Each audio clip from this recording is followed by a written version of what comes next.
जी भाई अस्सलाम वालेकुम, कैसे हैं? खैरियत से? जी भाई ये अंगोरा की फ़ीमेल है, इसने आज बच्चे दिए हैं माशाल्लाह। ये बैठे हैं।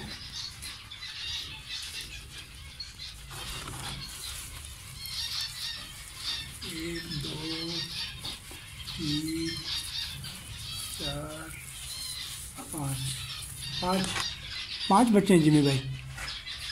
ठीक है, ये अंगोरा की फ़ीमेल बच्ची है। इनके बाल काट दिए हैं मैंने, गर्मी हो रही है इसीलिए इनके बाल काट दिए हैं। शुक्रिया। बाकी सब ये बैठे हुए माशाल्लाह।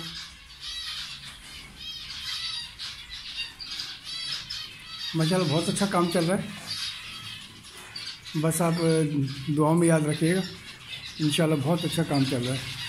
आपकी ब्रीड बहुत अच्छा माशाल्लाह जो है ना, वो देखेंगे बैठे हैं सब ना, वो नीले एंड वाइट के बैठे हैं, ये अंगोरा के बैठे हैं।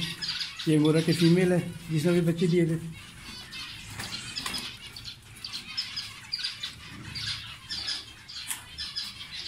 ठीक है भाई।